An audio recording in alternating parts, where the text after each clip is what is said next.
बिस्मिल्लाहिर्रहमानिर्रहीम। अस्सलाम वालेकुम स्टूडेंट्स।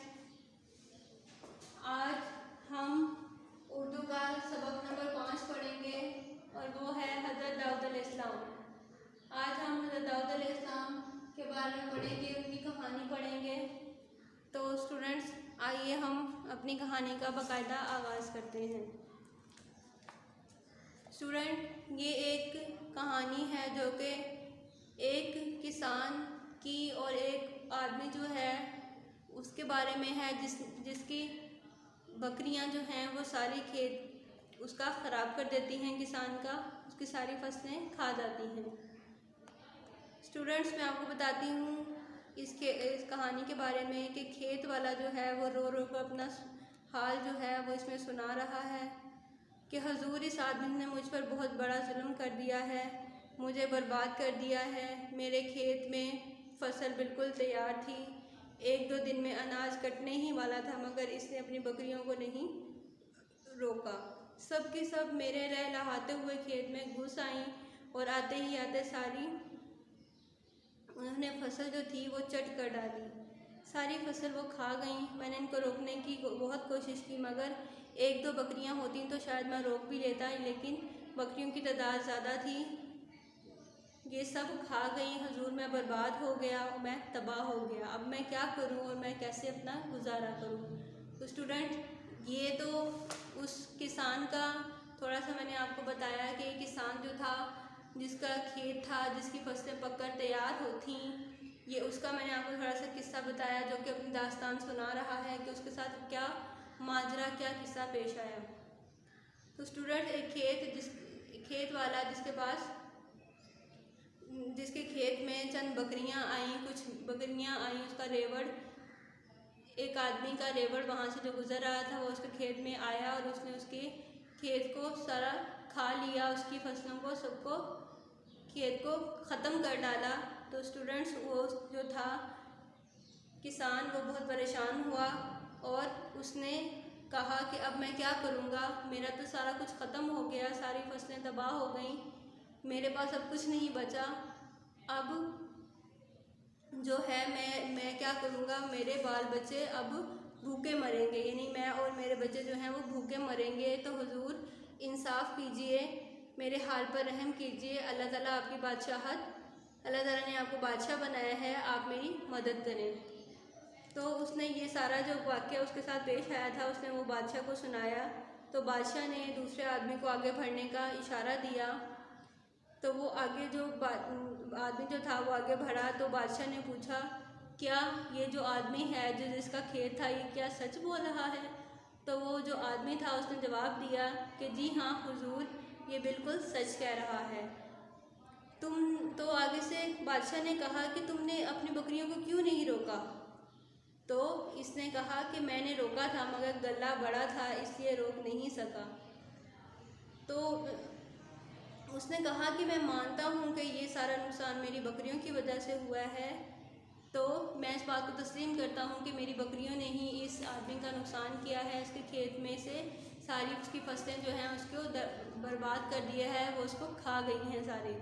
तो बादशाह ने क्या किया, फिर बादशाह ने उनके फ़ैसलों को, दोनों को, उनकी बातों को सुना और उनके फ़ैसलों पर बहुत गौर किया। गौर करने के बाद उसने आहिस्ता आहिस्ता सोचा। उसने कहा कि बादशाह ने फिर ये उनको फ़ैसला सुनाया कि बकरियों के गले की कीमत इतनी ही मालूम होती है जितनी कि उसके खेत वाले का नुकसान हुआ है, इसलिए बकरियों का जो गला है उस खेत वाले को दे दिया जाए ताकि इसे कोई नुकसान ना हो, और लापरवाही जो बरतने वाला है उसको भी सज़ा मिल जाएगी। तो स्टूडेंट्स, इससे हमें क्या पता चलता है कि बादशाह ने उनको ये फ़ैसला सुनाया कि बकरियों के गले की कीमत तो इतनी ही है सिर्फ जितनी कि इस खेत वाले का नुकसान हुआ है। तो चुनांचे उन्होंने ये कहा कि आप जो बकरियों का गला है वो खेत वाले को दे दिया जाए, इस तरह से उसका कोई नुकसान नहीं होगा और जो बकरियों वाले हैं उसको भी सज़ा मिल जाएगी जिसकी बकरियों ने नुकसान किया है। बादशाह ने जब ये फ़ैसला सुनाया तो उसके पास ही जो एक लड़का था वो बैठा हुआ था। इस लड़के की उम्र तकरीबन 12 साल थी। ये 12 साल का जो लड़का था ये बादशाह का अपना ही बेटा था। उसने जब ये फैसला सुना तो इसने कहा, बाबा जान कि आपने बहुत अच्छा फैसला किया है, मगर। तो बाबा जान ने फ़ौरन से अपने बेटे की जो बात थी उसको कहा, बेटा मगर क्या? तो आगे से बेटे ने जवाब दिया कि बाबा जान यूँ भी तो हो सकता था कि बकरियों का गल्ला जो है वो खेत वाले को दे दिया जाए, क्यों? ताकि वो जो बकरियां हैं वो उससे दूध और जो उसके बालों से वो फ़ायदा हासिल करें। उसके बाद वो जो गले वाले से कहा जाए कि वो भी खेत में काम करे, ताकि खेत में जब नई फसल पककर तैयार हो जाए तो उसको उसका गला वापस मिल जाएगा। इस तरह ना तो खेत वाले का नुकसान होगा और ना ही गले वाले का नुकसान होगा। बादशाह को अपने होनहार बेटे का जो फैसला था वो बहुत पसंद आया। स्टूडेंट्स, इसमें उन्होंने क्या बताया कि पहले जब आपने जो फैसला किया कि उसने कहा कि जो है गले की कीमत इतनी ही है जितनी के खेत वाले का नुकसान हुआ है, तो उन्होंने कहा कि ऐसा किया जाए कि जो खेत वाले को बकरियों का जो गला है वो खेत वाले को दे दिया जाए। इस तरह से उसका नुकसान जो है वो पूरा हो जाएगा और उसको सज़ा में मिल जाएगी। लेकिन जो उसका बेटा था उसने ये आगे से उसको राय दी बादशाह को, उन्होंने ये फैसला उनको बताया कि बाबा जान आप यूँ फैसला भी कर सकते हैं कि जो बकरियों का गला है वो खेत वाले को दे दिया जाए, ताकि वो उस बकरियों के दूध से और उसके बाल जो हैं उससे फ़ायदा हासिल करे। उसके बाद वो जो गला है, जब वो जो जिसने गले का कहा था, जो गले वाला है वो उसके खेतों में काम करे किसान के, और जब उसकी फसल पककर तैयार हो जाए तो वो जो है वो उसको खेत वाला जो है उसको उसका गला भी वापस मिल जाएगा, और इस तरह ना तो खेत वाले को नुकसान होगा और ना ही गले वाले को नुकसान होगा। ये सुनकर बादशाह को अपने बेटे पर बहुत खुशी हुई, उसको बहुत उसका फैसला पसंद आया। इसके बाद ये जो बादशाह था स्टूडेंट, ये बादशाह कौन था, इसके बारे में आपके जहन में सवाल आ रहे होंगे कि टीचर ने तो चैप्टर नेम जो है वो हज़रत दाऊद अलैहिस्सलाम के नाम से हमें बताया था, लेकिन अभी तक हज़रत दाऊद अलैहिस्सलाम की कोई बात नहीं हुई। तो मैं आपको बताती जाऊँ कि स्टूडेंट्स, ये जो बादशाह था ये हज़रत दाऊद अलैहिस्सलाम थे, और उनका जो बेटा था वो कौन था? उनका बेटा हज़रत सुलेमान अलैहिस्सलाम थे। स्टूडेंट्स, ये जो बादशाह थे ये अल्लाह के नबी और रसूल हज़रत दाऊद अलैहिस्सलाम थे, हज़रत दाऊद अलैहिस्सलाम थे वो, और उनके जो बेटे थे हज़रत सुलेमान अलैहिस्सलाम, वो भी खुद नबी थे और बड़ी शान वाले थे, और वो भी एक बादशाह थे। अल्लाह ताला ने हज़रत दाऊद अलैहिस्सलाम पर एक किताब भी नाज़िल फरमाई और उस किताब का नाम है ज़बूर। तो स्टूडेंट्स, अल्लाह ताला ने अपने 4 पैगम्बरों पर आसमानी किताबें नाजिल की हैं। उन 4 पैगम्बरों में हज़रत मूसा अलैहिस्सलाम पर नाजिल फरमाई, हज़रत ईसा अलैहिस्सलाम पर एक किताब नाजिल फरमाई, हज़रत दाऊद अलैहिस्सलाम पर नाजिल फरमाई, और हज़रत मोहम्मद मुस्तफ़ा सल्लल्लाहु अलैहि वसल्लम पर एक आसमानी किताब, आखिरी आसमानी किताब नाजिल फरमाई। तो स्टूडेंट्स, अल्लाह ताला ने 4 आसमानी किताबें नाजिल फरमाई हैं। उन चारों के नाम मैं आपको बताती हूँ कि एक है तौरात, अंजील, ज़बूर और कुरान मजीद। स्टूडेंट, कुरान मजीद के बारे में तो हर कोई जानता है कि कुरान मजीद अल्लाह ताला की आखिरी किताब है और ये हमारे नबी हज़रत मोहम्मद सल्लल्लाहु अलैहि वसल्लम पर नाजिल हुई। तो ज़बूर जो है स्टूडेंट्स, ज़बूर नाजिल हुई हज़रत दाऊद अलैहिस्सलाम पर। इसके अलावा अल्लाह ताला ने हज़रत दाऊद अलैहिस्सलाम को एक और भी कमाल दिया था, और वो ये कमाल था कि जब वो लोहे को अपने हाथ में पकड़ते थे तो वो मोम की तरह नरम पड़ जाता था। वो इस तरह से हो जाता था जिस तरह के एक मोम हो। मोम स्टूडेंट्स क्या है? मोम ये है, जिस तरह से मोमबत्ती हम जलाते हैं तो उसका जो जलने के बाद जो वो कतरों की सूरत में उसका जो मोम बहती है उसको हम मोम कहते हैं। तो स्टूडेंट्स, वो मोम आपने देखी कि कितनी वो उसका नरम हो जाती है। इसी तरह से जो लोहा है, लोहा भी उनके हाथों में आकर नरम पड़ जाता।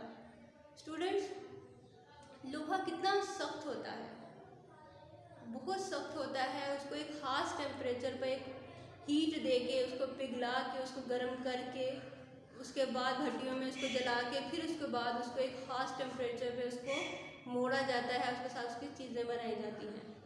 स्टूडेंट्स, हज़रत दाऊद अलैहिस्सलाम को अल्लाह ताला ने ये कमाल दिया था कि वो लोहे को अपने जब हाथ में पकड़ते तो वो नरम पड़ जाता, मोम की तरह नरम हो जाता। उसके बाद अगर हम बात करें कि जब वो जो लोहा था उससे वो क्या करते थे, वो लोहे से जो था वो ज़रहें बनाते थे, जो कि एक लोहे का लिबास होता है जो कि जंगजू जो हैं, जो जंग लड़ने वाले सिपाही होते हैं, वो अपने जिस्म पर पहनते हैं, जिससे उनके जिस्म पर तलवार या तीर का जो है वो कोई असर नहीं होता, या उन पर जो तलवार का कोई कट नहीं लगता, तीर का कोई निशान या ज़ख्म नहीं लगता। स्टूडेंट्स, आपने देखा होगा कि जंगजू जब भी जंग लड़ी जाती है या दुश्मन से मुकाबला होता है तो उस वक्त क्या होता है कि सिपाही जो हैं, जो दुश्मन की फ़ौज से दुश्मन से हमलावर हो रहे होते हैं, तो उनके जो निशानों से बचने के लिए, उनकी तलवारों से बचने के लिए, उनके तीरों से बचने के लिए वो अपने जिस्म पर एक मखसूस लिबास पहनते हैं। वो एक जालीदार लोहे का लिबास होता है, उसको हम ज़िरह बोलते हैं, ज़िरा बोलते हैं। स्टूडेंट्स, ज़िरा वो लिबास जिसके बारे में मैंने अभी आपको बता दिया, जो कि जंगों में इस्तेमाल होता है। स्टूडेंट, इसके अलावा हज़रत दाऊद अलैहिस्सलाम ने कहाँ कहाँ बादशाहत की, किन किन मुल्कों में उनकी बादशाहत थी, इसके बारे में मैं आपको बताती हूँ कि किन किन मुल्कों में उन्होंने हुकूमत की थी। तो स्टूडेंट्स, उनकी जो बादशाहत थी वो शाम में थी, इराक़ में, फ़लस्तीन में और इसके आसपास के इलाक़ों पर उनकी बादशाहत थी। स्टूडेंट्स, हज़रत दाऊद अलैहिस्सलाम के बारे में तो मैंने आपको बताया। उसके बाद मैं आपको बताती हूँ हज़रत सुलेमान अलैहिस्सलाम कौन थे। हज़रत सुलेमान अलैहिस्सलाम हज़रत दाऊद अलैहिस्सलाम के बेटे, और अल्लाह ताला ने इनको, हज़रत दाऊद अलैहिस्सलाम को ये हुनर दिया था, उनके अंदर ये खूबी थी कि वो जो थे वो परिंदों की बोलियां समझ जाते थे और उनसे बातें करते थे। जानवरों और परिंदों की बोलियां समझते थे और उनसे बातें करते थे। स्टूडेंट्स, इस कहानी से आपको क्या पता चला? इस कहानी में क्या था कि एक खेत वाला जिसकी फसल पककर तैयार थी, एक आध दिन में उसकी फसल की कटाई होनी थी, उसकी फसल जो थी वो लहलहा रही थी, पकी हुई थी। तो एक दिन क्या हुआ कि वो जो एक आदमी, उसकी बकरियां उसके खेत में आ गई और वो सारा खेत जो थी वो चट कर गई, खा गई उसका खेत और उसकी फसल बर्बाद हो गई। तो स्टूडेंट्स, उसने आके क्या किया, उसने सारा माजरा जो था अपने बादशाह को सुनाया, यानी हज़रत दाऊद अलैहिस्सलाम को सुनाया, और उसके बाद उसने कहा कि हुजूर, मेरे लिए मेरी मदद कीजिए, मेरे इंसाफ कीजिए मेरे साथ, क्योंकि मैं और मेरे बच्चे जो हैं वो भूखे मर जाएंगे, इसलिए आप बादशाह हैं और मेरी मदद फरमाएं। फिर क्या हुआ, जब उन्होंने दूसरे आदमी को बुलाया, उससे भी सारा पूछा, तो उसने कहा जी हाँ, ये मेरी ही बकरियों ने किया है, ये सब कुछ मैं जानता हूँ, ये सब कुछ मेरा ही कसूर है और मैंने इनको रोकने की बहुत कोशिश की, लेकिन जो गला था वो ज़्यादा था, यानी रेवड़ जो था बकरियाँ ज़्यादा तादाद में थी, तो इसलिए मैं इनको रोक नहीं सका। तो इसके बाद जो बादशाह थे हज़रत दाऊद अलैहिस्सलाम, उन्होंने ये फ़ैसला दिया कि जो बकरियों, जो गले की जो कीमत, जो उनके गले की कीमत इतनी ही है जितने के खेत वाले का नुकसान है।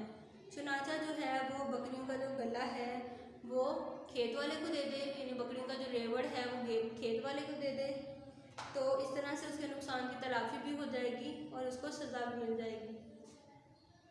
जब उसके बेटे ने, जो कि पास ही खड़ा था, उनका बेटा, वो 12 साल का उनका बेटा था, उस बेटे ने जब हज़रत दाऊद अलैहिस्सलाम का सारा जो फ़ैसला था सुना, उसके बाद उन्होंने कहा बाबा आपने बहुत अच्छा फ़ैसला दिया है, लेकिन क्या था, लेकिन उन्होंने तो कहा कि बाबा आप इस तरह भी तो कह सकते हैं कि जो बकरियों का गला है वो खेत वाले को दे दिया जाए, ताकि वो बकरियों के जो दूध है और उसके जो बाल हैं उससे वो फ़ायदा हासिल करे, और उसके बाद जो गले वाला है उसको कहा कि वो खेत में काम करे, जब नई फसल जो है, नई खेत जो है वो पककर तैयार हो जाए तो वो उसको उसका गला वापस मिल जाएगा। इस तरह से जो है वो खेत वाले को भी नुकसान नहीं होगा और गले वाले को भी नुकसान नहीं होगा।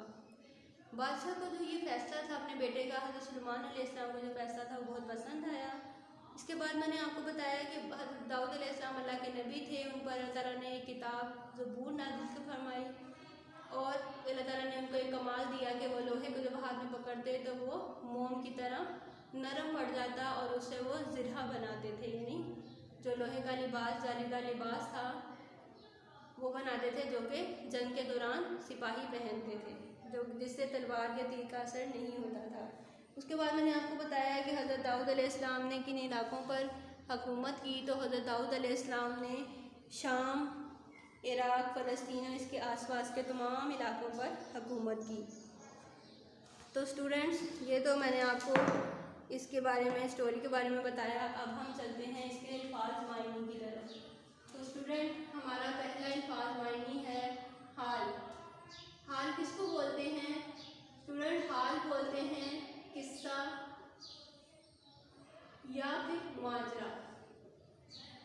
जो किस्सा, जो वाक़या पेश आया होता है किसी के साथ, जब वो माजरा सुनाता है, जो वो अपना हाल बताता है, तो उसको हम कहते हैं हाल या किस्सा या माजरा बोलते हैं। लहलहाते का मतलब क्या होता है? लहलहाते का मतलब होता है झूमते हुए, झूमते हुए यानी हिलते हुए। उसके बाद नंबर 3 है हमारा चट कर डाली। तमाम की तमाम जो थी वो खा गई, तमाम की तमाम खा गई। उसके बाद है नंबर 4 हमारा गला। गला कहते हैं बकरियों के रेवड़ को, बकरियों के रेवड़ को। लापरवाही, नंबर 5 है हमारा लापरवाही। लापरवाही का मतलब होता है परवाह ना करना, किसी की भी जो भी बात हो रही हो उसकी परवाह ना करना, परवाह ना करना।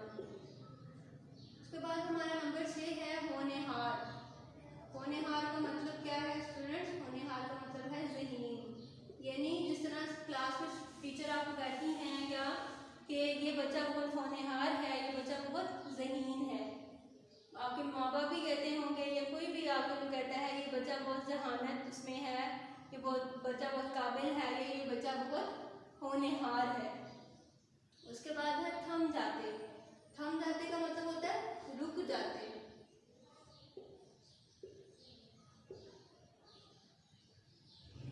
उसके बाद नंबर 8 है हमारा ज़िरा। ज़िरा किसको बोलते हैं? लोहे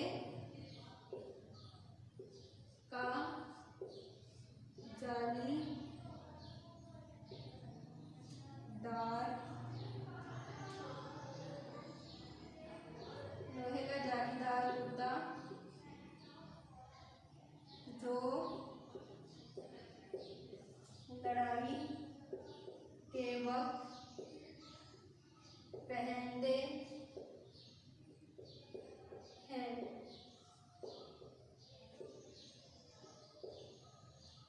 नुकसान, नुकसान का मतलब होता है खसारा। नंबर 10 है हमारा ज़बूर। हज़रत दाऊद अलैहिस्सलाम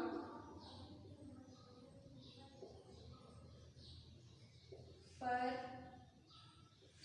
नाज़िल करदे किताब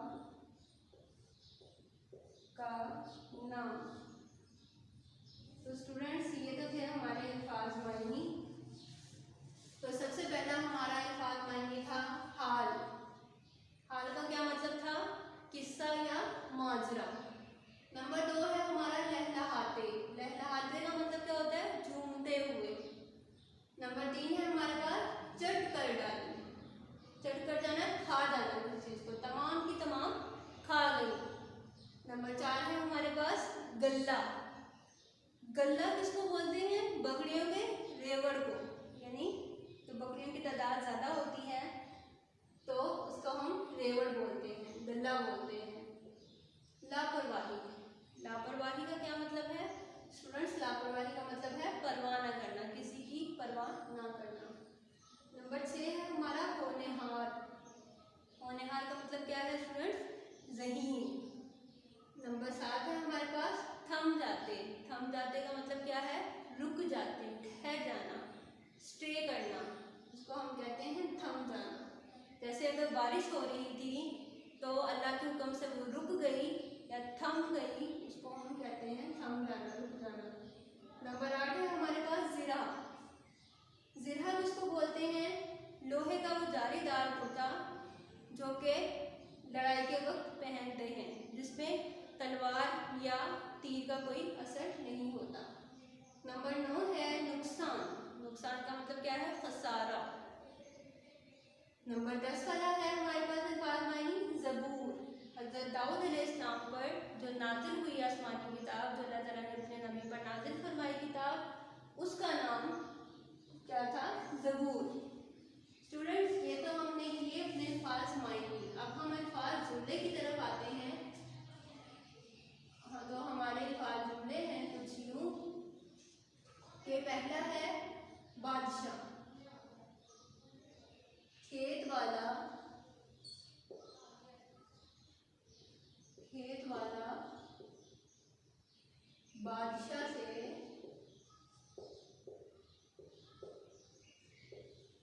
मदद मांगने आया। तो स्टूडेंट्स, खेत वाला जिसकी जो खेत था, फसलें जो थी वो ख़राब हो गई थी, वो जो था वो बादशाह के पास आया मदद मांगने के लिए कि मेरे लिए इंसाफ का फैसला करे। तो दूसरा है हमारे पास फैसला। बादशाह को अपने बेटे का फैसला बहुत पसंद आया।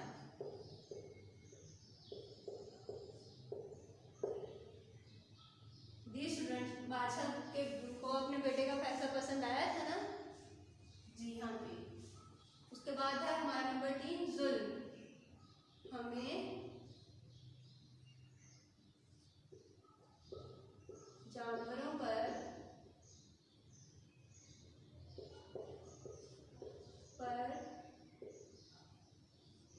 जुल्म नहीं करना चाहिए। लोहे, आगे है हमारे पास लोहे। तो लोहे का हमने जुमला क्या बनाना है? कोई भी आप बना सकते हैं। तो मैं आपको इसी स्टोरी के हवाले से बताती हूँ। हज़रत दाऊद अलैहिस्सलाम लोहे से ज़िरा बनाते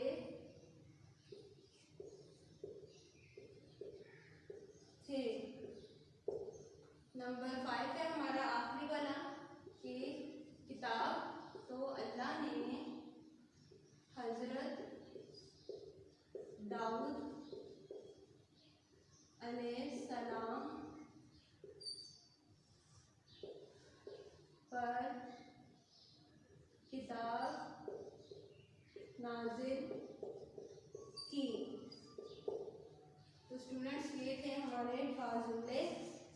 अल्फाज जुमले आप अपने पास से भी लिख सकते हैं, जो आपको इजी लगे, जो आपको आसानी जिसमें रहे, जो आपको लगे कि ये आसान है, ये छोटे हैं, हम ये लिख सकते हैं, ये सही है इसका कॉन्सेप्ट, तो आप वो लिख सकते हैं। तो नंबर 1 है हमारे पास अल्फाज जुमले बादशाह। तो मैंने इसका क्या लिखा है जुमला? खेत वाला बादशाह से मदद मांगने आया। नंबर 2 है फैसला। बादशाह को अपने बेटे का फैसला बहुत पसंद आया। नंबर 3 है जुल्म। हमें जानवरों पर या हमें दूसरों पर या हमें गैर मुस्लिम पर, हमें परिंदों पर, हमें किसी इंसान पर जुल्म नहीं करना चाहिए। किसको कुछ भी आप लिख सकते हैं। उसके बाद है नंबर 4 लोहे। तो हज़रत दाऊद अलैहिस्सलाम जो हैं वो लोहे से ज़िरा बनाते थे। ज़िरा मैंने आपको बताया लोहे का जालीदार कोटा होता है, जालीदार लिबास होता है जिस पर तलवार या जो है हमारा तीर उसका कोई असर नहीं होता, जो जंगजू जंग के दौरान पहनते हैं। किताब अल्लाह ने हज़रत दाऊद अलैहिस्सलाम पर किताब नाज़िल की। आप इसके अलावा कुछ भी लिख सकते हैं, ये मेरी उर्दू की किताब है, ये मेरी इंग्लिश की किताब है, या आप कुछ भी लिख सकते हैं कि ये हमारी आखिरी किताब कुरान मजीद है। आप जो आपके लिए इजी रहे, जो आपको आसानी हो जुमले बनाने में, आप वो जुमले बना सकते हैं। तो स्टूडेंट्स, मैंने आज आपको हज़रत दाऊद अलैहिस्सलाम के बारे में बताया। मुझे उम्मीद है कि आपको ये अच्छी तरह से समझ आ गया होगा। तो आप अपना बहुत ख्याल रखिएगा। अब हम नेक्स्ट वीडियो में अपने नेक्स्ट चैप्टर के साथ हाजिर होंगे। तब तक स्टूडेंट्स, आपने अपना बहुत ख्याल रखना है। फिर मैं आपसे मिलूँगी, तब तक के लिए अल्लाह हाफिज़।